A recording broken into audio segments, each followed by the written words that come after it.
Good morning, good afternoon, and good evening, friends. Welcome to another episode of the Marketing Your Practice podcast. In today's episode, I'm going to chat with you all about how you can get all your marketing done in 2 hours a week. And as you get a little bit better at this process, I'm going to show you, you might even be able to halve that amount. Now, by all your marketing, I mean creating at least one video a week, sharing with your audience, out to your social media platforms, so across YouTube and Instagram and Facebook as well, and emailing your patients and your community as well. So you can get all of that done in 2 hours a week or less once you get good at this. Now, you guys are often telling me that you would like to be making more videos, but you're too busy. You don't have the time to do it. How do I manage all of this stuff? So if that's you, then today's episode is going to be really, really helpful. The backstory for this episode started for me maybe about 10 days ago. I was listening to a podcast with a guy who's run multiple companies, and he was asked a question around marketing, and he mentioned a quote that came from a guy by the name of David Packard. Hewlett-Packard, the computers, printers, those kind of things there too. David Packard had a quote like this about marketing. He said, "Marketing is way too important to delegate to the marketing department." He had a very hands-on approach, and it said that that's one of the reasons why his company was so successful. What this guy was saying in the interview is that he also was intimately involved with the marketing of his companies. And he said he talked about in particular that for us as small businesses, particularly as service businesses, we are the brand. It's us. It's not a logo. It's not any of those kind of things there too. But you know, when people are coming to my chiropractic practice, it's for me. It's for us there too. And even though I've got great associates, or they come to see the amazing Dr. Kirby there, but the people are the brand. And this is not only a thing, because this is a real growing trend in businesses, big and small there as well. So, you know, if I said to you, who's the head of Amazon? Like most of you will know of Jeff Bezos. We all know who is the head of Apple. But if we go for some of the older kind of brands like Coca-Cola and stuff like that too, we often don't know who the head of those. Well, I don't know. If you're more of a business geek than me, you might know who the CEO of those companies are. But many brands nowadays, it's us as the individuals. And so this guy was going on the podcast, was saying it's really important as the owners and the runners of our business that we be really intricately and intimately involved. And that tends to be my thoughts. I mean, if you've listened to the podcast for any length of time, I'm telling you, you need to be marketing your practice. It needs to be you doing it, not just handballing it off to somebody else. And then later on that afternoon, I'm thumbing through Instagram and I read a post from a really prominent chiropractic coach. Guys, you know, I don't know him personally, but he's well respected, and he said the exact opposite. Look, if you're making videos and doing Facebook posts and all those kind of things there too, that's not why you went to university for 5 years. That's somebody else's job. Your job as a chiropractor is to adjust the patients. Now, you know, whether you be a chiropractor, a naturopath, whatever. He was saying the complete opposite. It's confusing. Like, you know, even for me, as I'm going like, well, hang on, like, here's a guy who I really trusted, who seems to have a great reputation. He was just saying exactly the opposite of somebody else.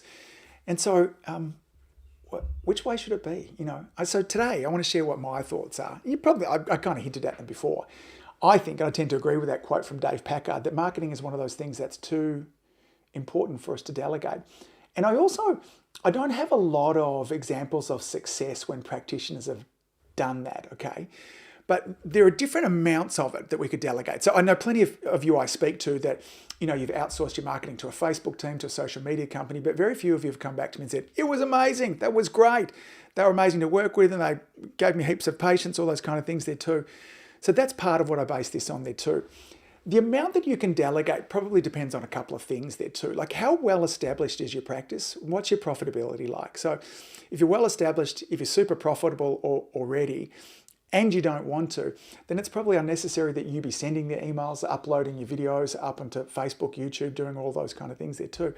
But regardless of how busy and how profitable you are, you need to be the one in the videos. I'm going to be talking about videos today because it's the best way for us to get, remember the golden rule, more people knowing us, liking us, trusting us. Video is, if you're not using video inside your practice, you're way behind. Now's the time to start. In fact, 5 years ago was the time to start, but start now anyway there too. We need to. We can't delegate that side of things. It kind of reminded me recently, Garrett White and Warrior is a company I've had a fair bit to do with. I did their Warrior Week coaching program. They kind of do this entrepreneurial coaching for businessmen, family, that kind of stuff. It was one of the more profound and pivotal programs I've ever done. And so I've been receiving emails from Garrett every week for probably 4 or 5 years. But just recently, it's not Garrett sending the emails anymore. It's somebody else. And I'm not interested anymore. Now, I'm sure the emails are fabulous, and I don't want to say anything against the guy because he's probably amazing. But I built up a relationship with Garrett. Now Garrett's disappeared. I'm sure he's doing the other bits and pieces. And for those people that are new that start with Garrett, or don't start with Garrett but start with a new guy, then they won't notice the difference there. But I've built up a relationship with Garrett. And so I don't think I can outsource me. And I don't think you should outsource you either as well. You need to be there. So if you are going to do your marketing, like, how do we find time to do it all? Because I think you can get it done. Now, here's the other thing too. I'm going to have a little bit of a dig here. Many of you are telling me that you're too busy and you work 3.5 days a week. Like, really? And some of you, in working those 3.5 days a week, it's not like you're fully booked for those 3.5 days a week. I'm going to suggest you find 2 hours. And if you can't find 2 hours, I'm interested to kind of diving a bit more into that, because chances are, possibly, if you did a bit of a time audit, that maybe you're wasting some time somewhere in your life. You know, that old saying that if you want something to be done, give it to somebody that's busy there. So first of all, if you're telling yourself, I don't have time for this, I want you to have a look. Like, how well are you organising your time there too? How much time have you spent kind of screwing around social media platforms when you shouldn't be, you know, when it's not marketing and business related, watching Netflix, doing things that aren't high quality value? Remember, I have to remind myself sometimes, because marketing is one of those foundational drives for your business. So many of your life's problems are solved with great marketing. What I mean by that too is that when your marketing's great, you have more reach into your community, you're attracting in more high quality new patients, you can up your fees, you become more profitable, your impact goes up, you can employ more staff, so then you can have more time off, maybe you can have an associate. All those kind of things happen once you kind of get this nailed here. That's why I think that it's one of those things that we really need to put some time, effort, and energy into it. So, want to know how you can get it all done in 2 hours a week and less when you get good at this? Well, first of all, the wrong way to do your marketing is 1 week at a time. You know, create a video Monday morning, think about the idea, research the idea, film the video. Okay, then I've got to edit the video, then I've got to upload the video, I've got to email it, YouTube, across the social media platforms. In time management, that's a process that they would refer to as switch tasking, going from different tasks. So from researching the video to filming the video to editing the video to then uploading the video there too. Each time that we change from one task to another, we lose a little bit of energy, and we certainly lose a little bit of our productivity in that time as well. So I want you to start to think about your marketing in 4-week cycles, okay? And here's how we're going to break it down. We're going to pick 2 hours, and I want you to put that 2 hours into your diary. So this is an important appointment. Whew. It's important. So it goes in your diary and you block that out. And, you know, unless it's kind of life or death, you know, if somebody says, hey, you want to catch up for coffee? You go, no, I've got an appointment at that time. That's the time when you're actually doing your marketing. And so 2 hours is what I want you to block out. And it's a non-distracted 2 hours. So you can't be sitting in somewhere where people are going to interfere with you the whole time, because that means you won't get the most out of your 2 hours. Week number 1, here's what you can do. It's all about research and writing out your outlines, your scripts, and your titles. So you might say, hey, listen, for this next month, this is going to be all about fertility, immune system, migraines, whatever it is. And here's the 4 videos that I'm going to create. Do you need to do a little bit of research? Now, you shouldn't be having to do a lot of research in here. If you're creating videos about topics that you don't really know a lot about, you shouldn't be talking about those topics. Remember, we're sharing content that we already have a level of expertise and authority about. Most of you already know it anyway. You know, I get into these discussions with my coaching clients all the time, and I find out they've been doing 2 or 3 hours of research for one video. You know, we're talking to lay people. Now, if you're putting a video together for fellow professionals and they need to dive deep into what the ligaments names are in around the anterior part of the pelvis and the hormonal changes that go, you know, you get the idea. Simple content that's cool and helpful is all we're going to. So week number 1 is all about that, okay? Come up with 4 video ideas, come up with the titles of them, and come up with the outlines. Now, remember, the titles and the framework is really important. Go back a couple of episodes and I talk about the missing link in most of your videos is this idea of a hook. That'll give you kind of, I think I go through 12 different examples there that you can use. So that's what week 1 is. Week number 2 is all about filming. One of the trickiest things about filming your videos is getting it all set up. Microphones if you're using them, light if you're using them, finding a quiet environment. And then when you get yourself all up and going, you can start off a little bit rusty. I always do at the beginning of my videos. But the more I get into them, I get some momentum up and going. I get comfortable staring at a camera and a microphone, talking to nobody. And the second video will be even easier to film than the first, and the third easier to, you know what I'm going with it too. So week number 1 is research and content creation. Week number 2 is filming. Week number 3 is editing the videos. And again, simple editing we're doing here. We don't need to do anything fancy. Maybe you want to add in some subtitles to your videos. Subtitles are kind of cool because 85% of your audience are watching with the sound turned off, and subtitles will keep them engaged if they can read and find out what's happening. Maybe you want to wrap your videos. If you notice, kind of lots of my little mini clips on Instagram have the borders top and bottom. The border up the top allows me to put in an engaging headline. So when you're thumbing through, remember, most people are looking at these on their mobile device. When you're thumbing through there, you see the video, but the thing that catches your attention first of all is that headline. And subconsciously, your brain goes, is this for me? If the headline is kind of, how to improve your fertility in 3 simple steps, if you're wanting to improve your fertility, that'll stop you in the cycle. You'll watch the video. If it's interesting and engaging and helpful, then maybe you'll watch all the way through. So simple editing like that. You might want to put some text on the screen. Maybe you want to put a little bit of background music in there. But you should be able to really easily edit 4 videos in 2 hours. In fact, I think you'll be able to do double that because we're talking about kind of videos that are 1 to 3 minutes long. So that's week 3. Week 3 is all about editing. Now week 4 is all about posting this, okay? And so I'm going to suggest that you use some kind of posting scheduler, but even that, the Facebook platform at the moment allows you to schedule posts out. So you've got all 4 videos, they're all edited, they're all done. You would upload them all straight up onto Facebook. And again, one of the great things that you're able to do is cross post. So when I post something on my Instagram, it says, do you want to also share this at Facebook? So I can share to one and then across the other. And I really like some of the posting tools. I use a tool called Tailwind, and it allows me to kind of schedule everything out exactly what time, and it goes to both Instagram and to Facebook. It's a great tool. I love it. There's many of them out there.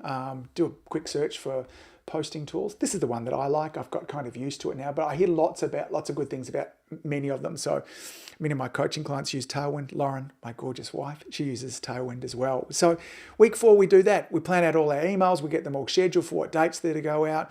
We plan out our posts for when they're all going to go out as well. And that's it. And then the next 4 weeks, each week we've got content going, and then we start right back at the beginning again. Now, I reckon the first 2 or 3 cycles you go through this, it's probably going to take you every bit of that 2 hours to get that done. Some things will be longer than others. Maybe you're great at the videos, but the editing will take your time. Maybe you're fabulous at the research phase through there, but you're lousy on the videos. But a couple of cycles through this, and all of a sudden you're going to start to find, I can get 5 videos done. Maybe I can get 6. Maybe I can get 7. I think for those of you that are overachievers, you might get up to 8. That would be impressive if you get 8 hours, 8 videos done through that cycle. But what it means then is that there's going to be some downtime.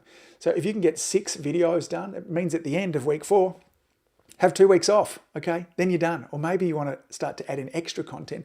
Maybe some weeks you share 2 videos, other weeks you just share 1. But that process of week 1 is all about research and scripting out your videos. Week number 2 is filming it. Week number 3 is editing. And week number 4 is the posting. Now, you might want to, and I'm going to suggest either you or somebody else is checking in on your posts at least every day or second day, just having a look. Are there any comments on your video? Somebody asked any questions? Because that's what we should be doing at the end of our videos. We should be encouraging engagement, which is maybe little things like this. Hey, have you got any questions? Ask them down beneath here.